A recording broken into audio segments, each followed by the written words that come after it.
Hello students, next topic देख लो हमारा क्या है। Principal of association of events.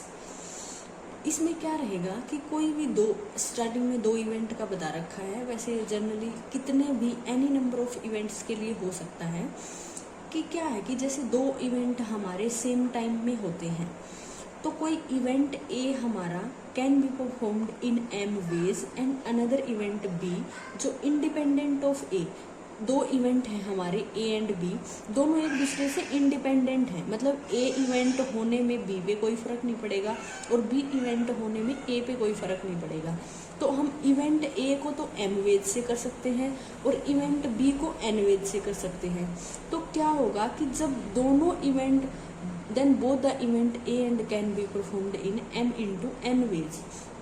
तो अगर दोनों इवेंट इकट्ठा पूछे कि कितने वेज से हम कर सकते हैं तो दोनों की मल्टीप्लाई हो जाएगी M into N। अगर हम क्वेश्चन करें, जैसे फर्स्ट एग्जांपल दे रखा है, if there are 20 buses plying between places A and B, in how many ways could the round trip from A to B from A to made if the return was made by the same bus and the difference was।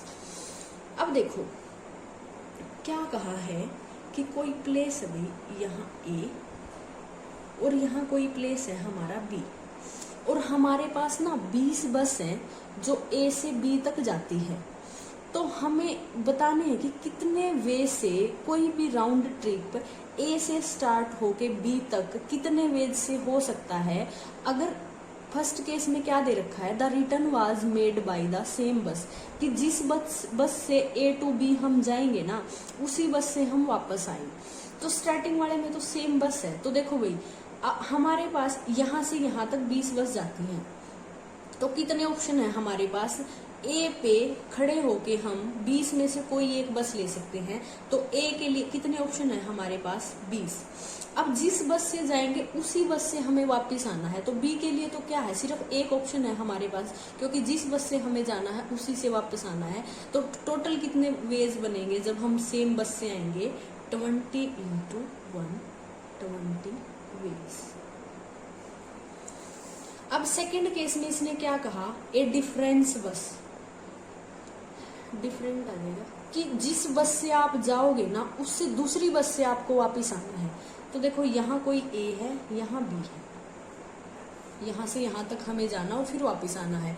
अब ए के लिए तो option यहाँ पे भी कितने हैं, 20 बस है, 20 में से हम कोई भी सेलेक्ट कर सकते हैं। तो यहाँ के लिए ऑप्शन कितने बच गए आपके पास 20 वे से हम ए से बी तक जा सकते हैं। आप इसको इंग्लिश में लिख लेना। अब देखो बी पे चले गए हम। अब यहाँ से हमारे पास ऑप्शन कितने हैं, जिस बस से हम आए हैं ना वो तो हम ले नहीं सकते। अब इससे दूसरी बस हमें लेनी है तो एक बस 20 में से कोई एक बस हमने ले ली। तो ऑप्शन बी के लिए कितने, बी से ए तक आते हुए कितने ऑप्शन बचेंगे हमारे पास 19, क्योंकि उसी बस से नहीं आना, उससे दूसरी से आना है। तो कितने हो जाएंगे टोटल वेज 20 into ये हो जाएगा। अब नेक्स्ट देखो सेकंड में क्या है, there are 6 candidate for 3 post, in how many ways can the post be filled. क्या है भाई, 3 पोस्ट है आपके पास ये, और आपके पास कैंडिडेट कितने हैं 6। अब देखो फर्स्ट पोस्ट के लिए आपके पास कितने ऑप्शन है, 6 कैंडिडेट में से कोई भी लग सकता है। तो यहाँ के लिए ऑप्शन कितने हैं आपके पास 6। अब एक कैंडिडेट इस पोस्ट पे लग चुका है तो इस पोस्ट के लिए ऑप्शन कितने बचेंगे आपके पास 5।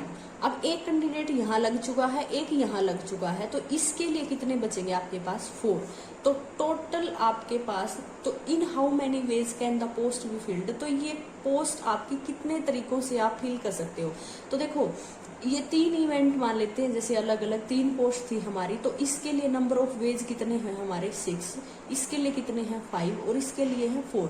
तो टोटल वेज हमारे कितने हो जाएंगे, तीनों की मल्टीप्लाई कर देंगे। जैसे मैंने जनरल बताया था कि यहाँ तो क्या था कि सिर्फ 2 इवेंट की बात की थी, लेकिन नोट में क्या था कि this principle can be generalise to any number of event, कितने भी इवेंट हो सकते हैं। अब जैसे यहाँ 3 पोस्ट की बात बाकी बिल्कुल सेम, ये 6 वे से फिल कर सकते हैं, ये 5 वे से एंड ये 4, तो तीनों की मल्टीप्लाई कर देंगे तो टोटल तीनों पोस्ट हमारे इतने वे से हम फिल कर सकते हैं।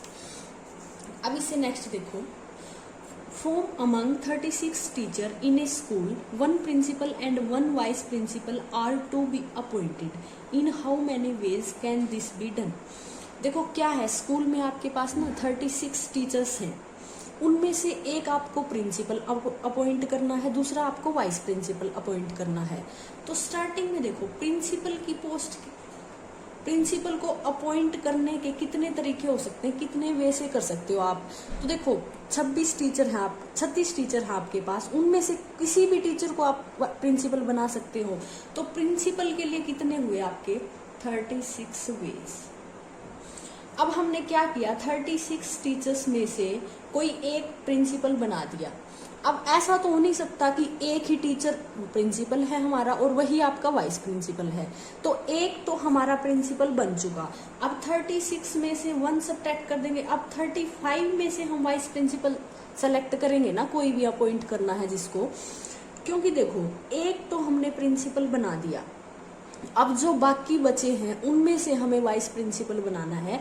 तो प्रिंसिपल के लिए तो हमारे 36 वे बनेंगे और वाइस प्रिंसिपल के लिए हमारे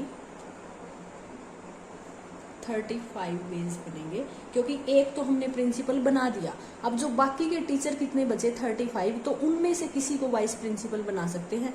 तो जो टोटल वेज बनेंगे हमारे वो क्या बन जाएंगे 36 × 35। अब इसे नेक्स्ट देखो बच्चे, 4th एग्जाम्पल है हमारा, in a class there are 30 boys and 18 girls. The teacher wants to select 1 boy and 1 girl to represent the class for a quiz competition. In how many ways can the teacher make this selection. क्या करना है भाई, 30 लड़के हैं किसी class में और 18 लड़कियां हैं। कोई टीचर उस क्लास में से एक लड़के को लेना चाहता है और एक लड़की को लेना चाहता है, क्योंकि एक क्विज कंपटीशन है, उसमें क्लास को रिप्रेजेंट करने के लिए एक लड़का चाहिए और एक लड़की चाहिए।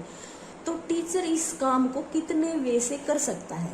तो देखो ऑब्वियस सी बात है, 30 लड़के हैं, उनमें से कोई एक लड़का आपको सेलेक्ट करना है, तो 30 में से कोई सा भी ले सकते हैं ना। तो जो बॉयज को सेलेक्ट करना है वो कितने वे से होगा आपका, जो 1 बॉय आपको सेलेक्ट करना है फ्रॉम 30 बॉयज, वो कितने वे से हो जाएगा बच्चे 30 वे से हो जाएगा, क्योंकि आप ना किसी भी स्टूडेंट, किसी भी लड़के को ले सकता है टीचर। अब जैसे 18 गर्ल्स है, तो जब आपको 1 गर्ल सेलेक्ट करनी है फ्रॉम 18 गर्ल्स, तो वो कितने तरीकों से कर सकते हो आप, 18 वेज से हो सकती है आपकी, क्योंकि कोई भी एक लड़की लेनी है आपको, तो 18 लड़की आपके सामने है, उनमें से कोई भी एक हम ले सकते हैं या टीचर ले सकता है जो उसको। तो इन how many ways can the teacher make this selection. तो टोटल वे कितने हो जाएंगे एक टीचर के पास ये सिलेक्शन करने के लिए, दोनों की मल्टीप्लाई कर देंगे 30 × 18, ये इतने वेज बनेंगे। तो जो हमने स्टार्टिंग में करा था कि कोई भी 2 इवेंट हैं आपके पास, एक इवेंट आपका m वेज से परफॉर्म हो रहा है और दूसरा इवेंट आपका n वेज से, तो both the event A and B can be performed m × n ways. Principle of association of events. तो ये चारों एग्जाम्पल हमने इसी मेथड से किए हैं। सेकेंड वीडियो में हम बाकी बचे हुए एग्जाम्पल करते हैं।